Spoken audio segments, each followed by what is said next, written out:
Hello children, so welcome to Magic Tutorials for Chemistry. So I started this with grade 12 chapter number 7, that is P block elements. P block elements comprises of group number 13 to 18 of the periodic table, and 12th standard we are studying with the group number 15 to group number 18. So we started with group number 15. So far I have uploaded the videos of physical properties and chemical properties. The compounds of nitrogen that we are studying. So today we will take up the next compound, that is ammonia. So you can see here I have written ammonia. It is present in small amounts in soil and air. So how it is prepared? See the lab preparation. Ammonium chloride, it is treated with the calcium hydroxide, correct, and on heating the mixture it forms CaCl2 calcium chloride, ammonia and water, where ammonia is our main product what we are preparing. Equation is also balanced. Second reaction, that is the preparation, is decay of urea. So the formula for urea is NH2CONH2. It reacts with the moisture which is present in soil or air. It reacts with the moisture present in soil or air and it forms ammonium carbonate. This ammonium carbonate formed, it further decomposes to form ammonia, water and carbon dioxide. Any carbonate compound, it always produces carbon dioxide gas. Correct? And how did you get the formula for ammonium carbonate? So ammonium valency is +1, carbonate valency, that is -2 or 2 minus. So crisscross method if we do, correct, NH4 whole twice CO3.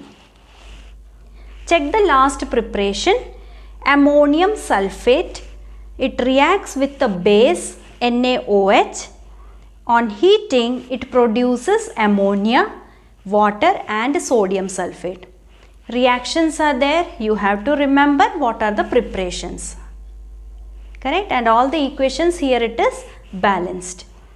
And one more important preparation of ammonia, that is the Haber's process. So just make a note of these equations. We'll check what happens in the Haber's process.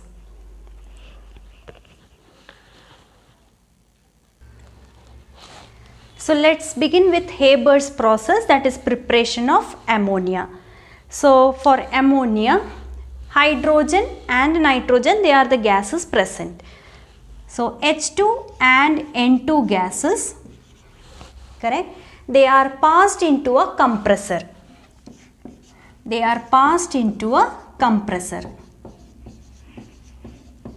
And in the compressor, both the gas molecules, they are under pressure, right? Giving pressure means what? Both the molecules of the hydrogen and nitrogen gas, they will come closer to each other, correct? They will come closer to each other and the pressure over here is 20 megapascal.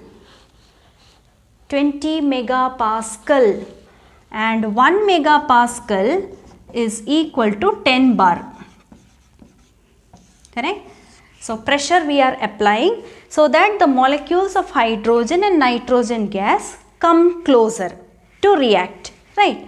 So it is passed through the compressor where the molecules come closer. After that it is passed through the catalyst. Okay. So the catalyst used is iron oxide. And promoters are also used, that is promoters are also used, that is Al2O3 and K2O, potassium oxide, correct. So earlier the catalyst used was Fe, iron, and the promoter used was molybdenum earlier, okay. But now the catalyst used is iron oxide and the promoters used are Al2O3, aluminium oxide and potassium oxide. So what are promoters? Promoters, they enhance the activity of the catalyst. Correct. So when it passes through the catalyst, both the gas molecules, they will react with each other. Correct. And what they will form? They will form NH3. They will form NH3 ammonia. Along with this, I will also write N2 and H2. Correct, N2 and H2. Why I have written N2 and H2? Now see, whatever amount of hydrogen you take, whatever amount of nitrogen you take, some amount of nitrogen and hydrogen will remain unreacted. Correct. It is not always like it will completely react and it will form ammonia. Some molecules will remain unreacted. Correct. So I have written over here.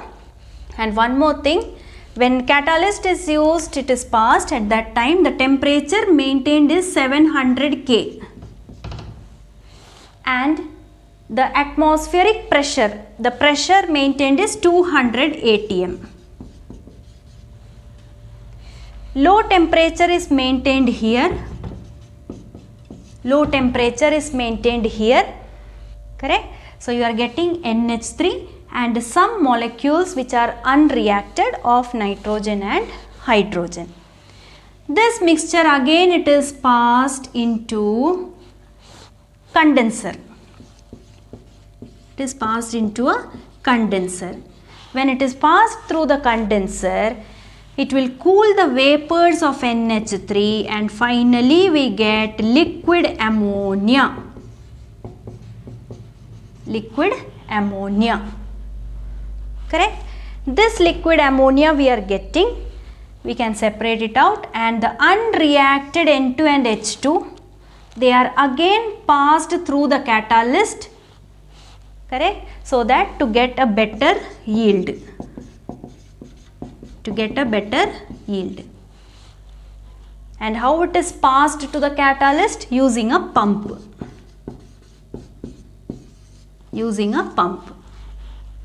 Correct. Low temperature is maintained. Why? Because we know the reaction for ammonia, preparation of ammonia, that is N2 plus H2, it forms NH3. Twice of NH3, 3 of H2. Correct. It forms NH3 and this reaction is reversible. But what we want only NH3. Correct. So to move the reaction in the forward direction, we are maintaining a low temperature here. The low temperature favors forward reaction and this is Le Chatelier's principle. It is Le Chatelier's principle. If the temperature is less, it favors forward direction reaction. Correct? So these are the things. So I will repeat the process. Hydrogen and nitrogen gases are taken. They are passed through the compressor where both the molecules are under pressure, so they will come closer to each other. The pressure maintained is 20 megapascal. They are passed through the catalyst, that is iron oxide, and promoters aluminium oxide and potassium oxide. At that time the temperature maintained is 700 Kelvin and pressure is 200 atmosphere. Why low temperature is maintained? Because we know the formation of ammonia is a reversible process. But we want to take the reaction in the forward direction. So if low temperature is maintained, it will favor the reaction in the forward direction according to Le Chatelier's principle. Correct? So we are getting ammonia and N2 and H2 which are unreacted. Then the vapors of ammonia, it is passed through the condenser where it cools down and we obtain liquid ammonia. The unreacted N2 and H2, they are passed through the pump into the catalyst, through the catalyst again. So again the process goes on to get a better yield. And moreover, this liquid NH3, it forms bonds with itself. Correct? Because nitrogen It is electronegative, hydrogen positive. So within itself it can form the hydrogen bond. So that is NH3. Correct? It will form a hydrogen bond here. So NH3, NH3, N to H, that is the hydrogen bond formation. And one more thing, low temperature is maintained, that means the adsorption will be perfect. The adsorption will be correct. So what is adsorption? It is a surface phenomenon where on the catalyst, suppose this is a catalyst, on the surface of the catalyst the reactant molecules will be adsorbed. Only on the surface. Adsorption, it is a surface phenomenon. So hope you understood the Haber's process, how ammonia it is obtained. So just make a note of all the points here.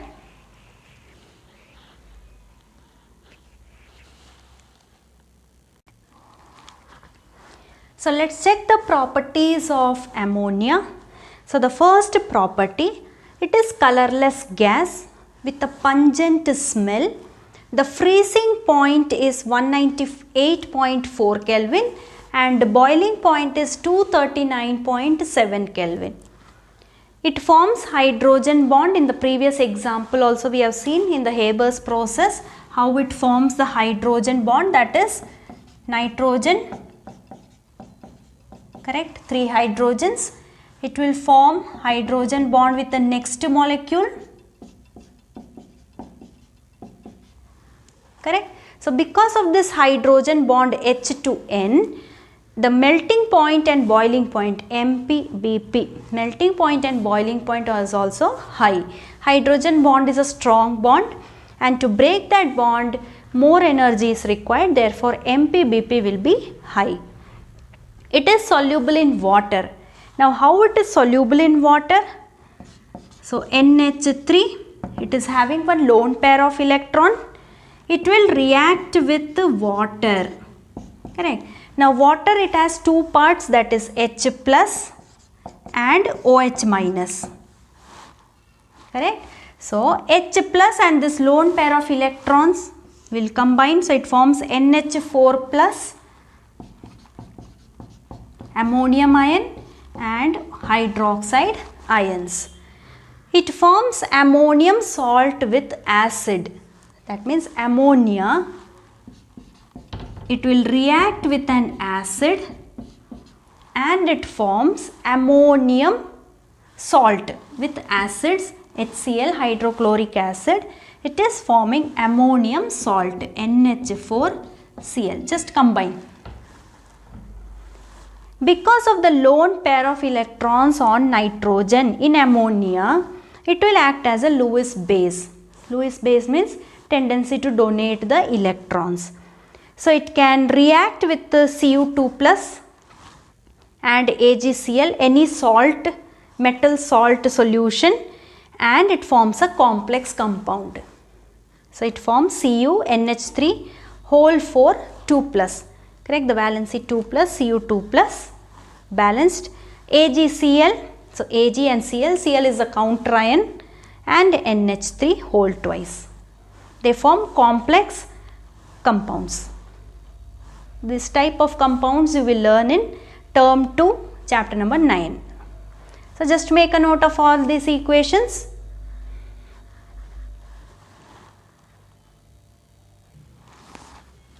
So the last property, it precipitates hydroxides or hydrated oxides of many metals from their salt solution.